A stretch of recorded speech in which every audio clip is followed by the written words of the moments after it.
Good morning, and welcome to Good Samaritan Missionary Baptist Church of Garner. This is the Sunday that we set aside to remember the life and the legacy of Dr. Martin Luther King Jr. The order of our service will be announcements, followed by a musical interlude, and then the pastor will introduce our special MLK Sunday presentation. Now, here are the news and notes you need to know. I'm Dr. Mandy Cohen, Secretary of the North Carolina Department of Health and Human Services. There's good news in the fight against COVID. Tested, safe, and effective vaccines will be available to all, starting with those most vulnerable to the virus. Rest assured, you have a spot, and you'll be able to take your best shot against COVID. Tested on thousands of volunteers, the vaccines are safe and effective at protecting you from getting COVID. They have minimal side effects, just temporary reactions like swelling on your arm or being tired for a day or two. For those 75 and above, it is your turn. Call your local health department or your family physician. Arrange for your spot for your COVID shot. Remember, Good Samaritan offers a full lineup of virtual offerings. Monday meditation. Tuesday, we release Sunday school in 7 minutes. On Wednesday, there's Wednesday altar call.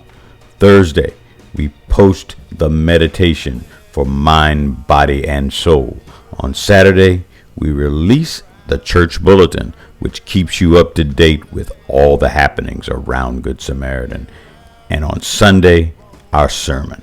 Please like us on Facebook. Subscribe on YouTube. Stay connected.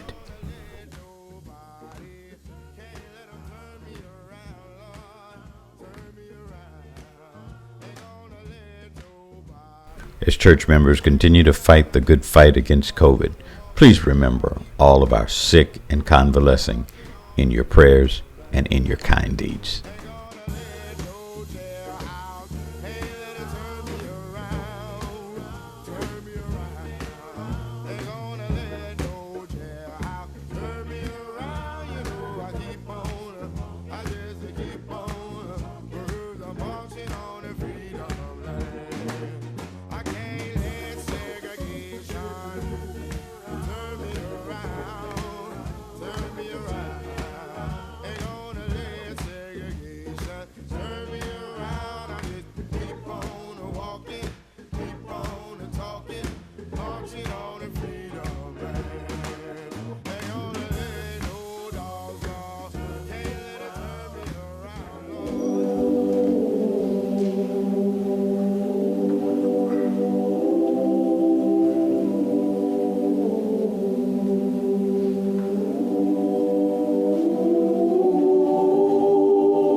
Good morning, Good Samaritan family and friends. Thank you for joining us for worship in our virtual platform. On this Monday, we celebrate Dr. King's sacrifice and his service to mankind.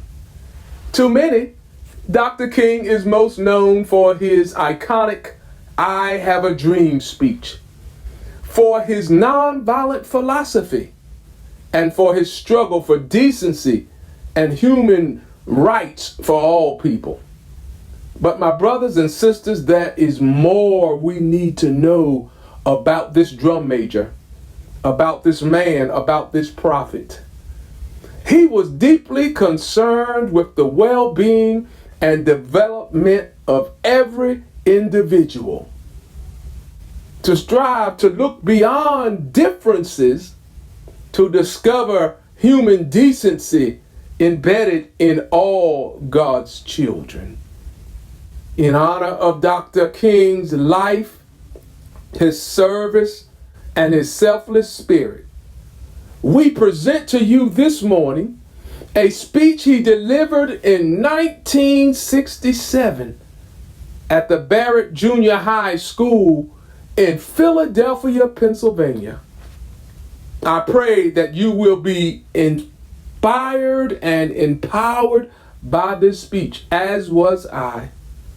And I ask you to share it with others, especially our youth and our young adults. For there is a message here, my brothers and sisters, the Reverend Dr. Martin Luther King Jr.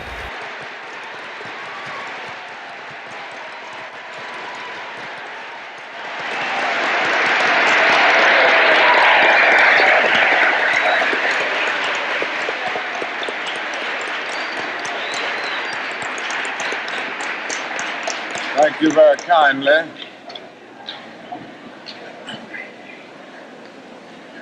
Principal Fornese, Mr. Williams, members of the faculty and members of the student body of Barrett Junior High School, ladies and gentlemen. I need not pause to say how very delighted I am to be here today and to have the opportunity of taking a brief break in a pretty busy schedule in the city of Philadelphia to share with you the students of Barrett Junior High School. And I want to express my personal appreciation to the principal and the administration for inviting me and for giving me the opportunity to see this very fine and enthusiastic group of students here at Barrett. I guess I ought to start out with a commercial, and that is tonight we're going to have a great night in the city of Philadelphia at the Spectrum. Now, I know you've heard of that new impressive structure called the Spectrum. And I know you've heard of Harry Belafonte and Aretha Franklin and Nipsey Russell and Sidney Poitier and all of these other great and outstanding artists. Well, they're going to be here tonight at the Spectrum. And I hope that each of you will go home and tell your parents to be there tonight for this great Freedom Festival. And I hope you will come also, for it will be a great experience. And by coming, you will be supporting the work of the civil rights movement. Now that I've gotten the commercial out of the way, I'll move on and say some things that I want to say very briefly.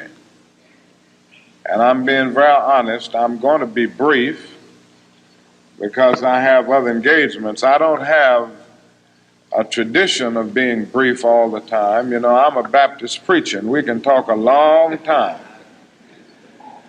But I'm going to really be brief today. I want to ask you a question, and that is, what is in your life's blueprint. This is the most important and crucial period of your lives, for what you do now and what you decide now at this age may well determine which way your life shall go. And whenever a building is constructed, you usually have an architect who draws a blueprint. And that blueprint serves as the pattern, as the guide, as the model for those who are to build the building. And a building is not well erected without a good, sound, and solid blueprint. Now, each of you is in the process of building the structure of your lives. And the question is whether you have a proper, a solid, and a sound blueprint. And I want to suggest some of the things that should be in your life's blueprint. Number one in your life's blueprint should be a deep belief in your own dignity, your own worth, and your own somebodyness. Don't allow anybody to make you feel that you are nobody. Always feel that you count. Always feel that you have worth. And always feel that your life has ultimate significance. Now that means that you should not be ashamed of your color. You know, it's very unfortunate that in so many instances our society has placed a stigma on the Negro's color. And you know, there are some Negroes who are ashamed of themselves. But don't be ashamed of your color. Don't be ashamed of your biological features. Somehow you must be able to say in your own lives and really believe it, I am black but beautiful. And believe it in your heart.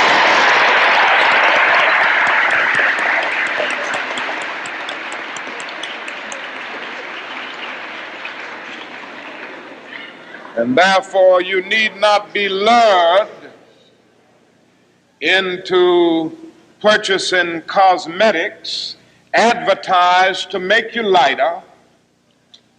Neither do you need to process your hair to make it appear straight. I have good hair, and it is as good as anybody else's hair in the world. And we've got to believe that.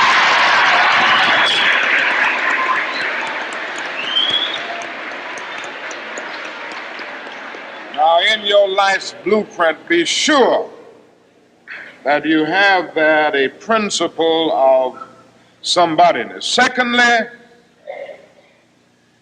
in your life's blueprint, you must have as a basic principle the determination to achieve excellence in your various fields of endeavor.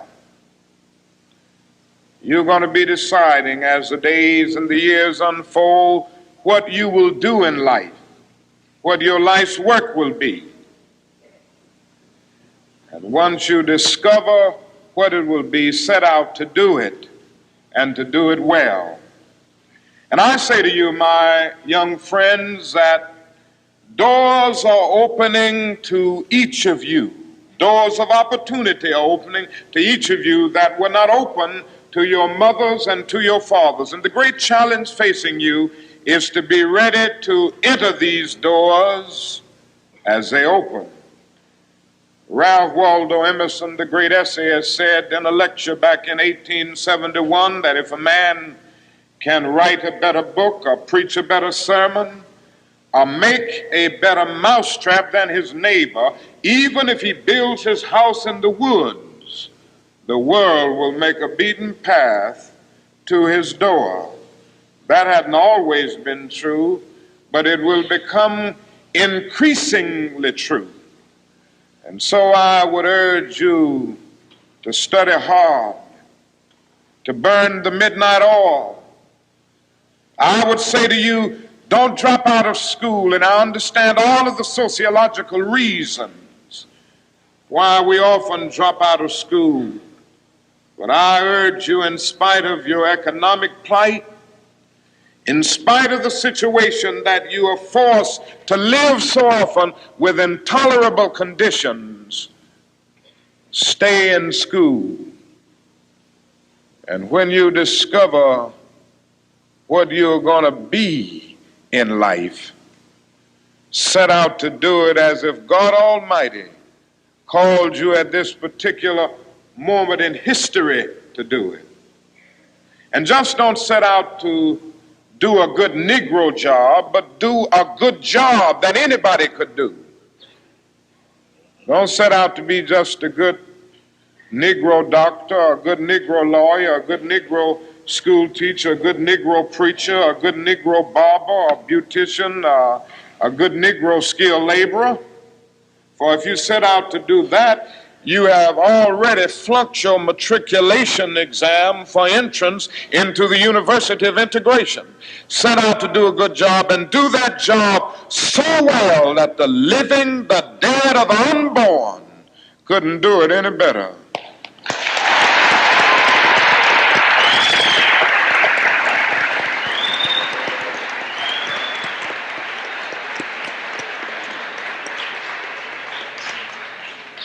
It falls your lot to be a street sweeper. Sweep streets like Michelangelo painted pictures. Sweep streets like Beethoven composed music. Sweep streets like Leontine Price sings before the Metropolitan Opera. And sweep streets like Shakespeare wrote poetry. Sweep streets so well that all the host of heaven and earth will have to pause and say, here lived a great street sweeper who swept his job well.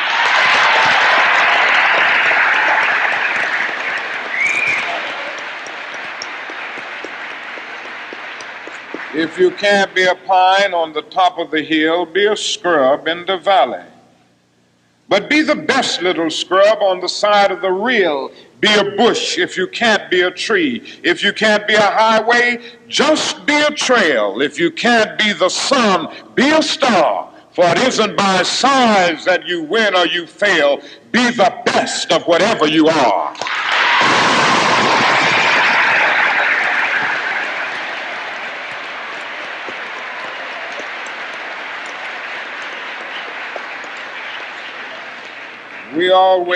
We already have some noble examples of black men and black women who demonstrated to us that human nature cannot be cataloged.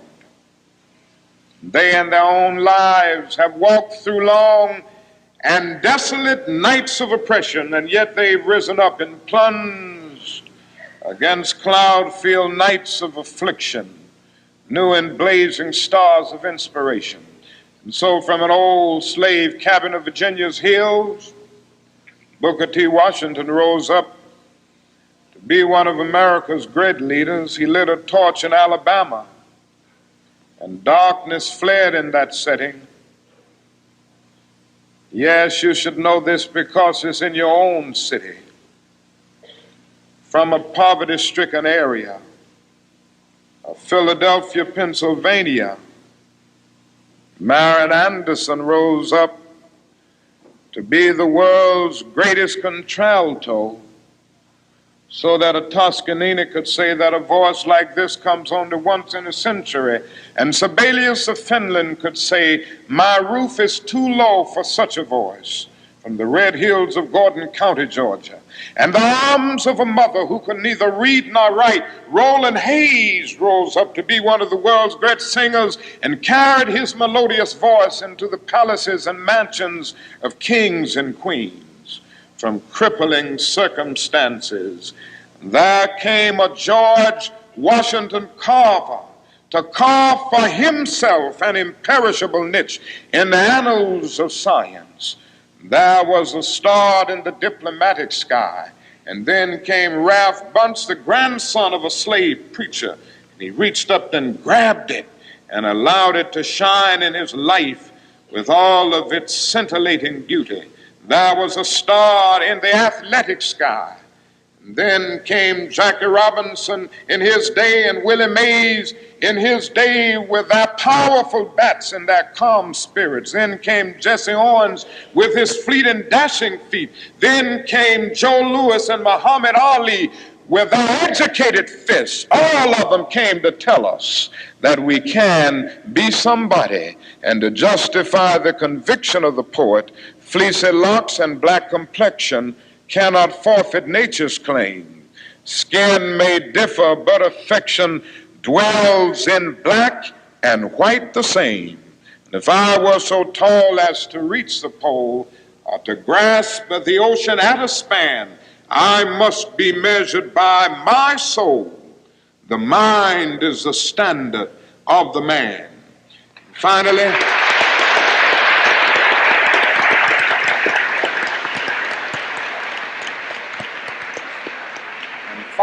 in your life's blueprint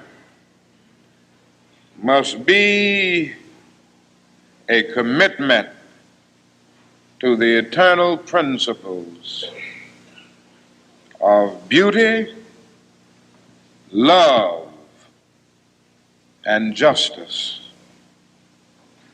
Don't allow anybody to pull you so low as to make you hate them. Don't allow anybody to cause you to lose your self-respect to the point that you do not struggle for justice. However young you are, you have a responsibility to seek to make your nation a better nation in which to live. You have a responsibility to seek to make life better for everybody. And so you must be involved in the struggle for freedom and justice. Now, in this struggle for freedom and justice, there are many constructive things that we all can do and that we all must do. And we must not give ourselves to those things which will not solve our problems. You've heard the word nonviolent and you've heard the word violent. I happen to believe in nonviolence. We've struggled with this method with young people and adults alike all over the South, and we have won some significant victories, and we've got to struggle with it all over the North because the problems are as serious in the North as they are in the South. But I believe as we struggle with these problems, we've got to struggle with them with a method that can be militant, but at the same time does not destroy life or property. And so our slogan must not be burn, baby, burn. It must be build, baby, build. Organize, baby, organize.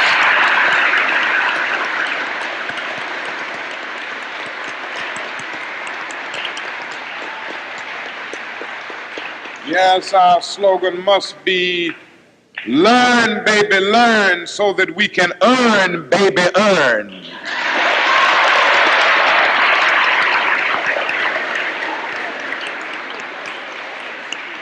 And with a powerful commitment, I believe that we can transform dark yesterdays of injustice into bright tomorrows of justice and humanity. Let us keep going toward the goal of selfhood, toward the realization of the dream of brotherhood, and toward the realization of the dream of understanding goodwill. Let nobody stop us. I close by quoting once more the man that the young lady quoted, that magnificent black bard who has now passed on, Langston Hughes. One day he wrote a poem entitled Mother to Son. The mother didn't always have her grammar right, but she uttered words of great symbolic profundity. Well, son, I'll tell you, life for me ain't been no crystal stad. It's had tacks in it, boards torn up, places with no carpet on the floor, bare. But all the time, I's been a climbing on and reaching landings and turning corners and sometimes going in the dark where there ain't been no light. So, boy, don't you stop now. Don't you sit down on the steps 'cause you find this kind of hard. But I's still going, boy. I's still climbing. And life for me ain't been no crystal stair. Well, life for none of us has been a crystal stair, but we must keep moving. We must keep going. If you can't fly, run. If you can't run, walk. If you can't walk, crawl, but by all means, keep moving.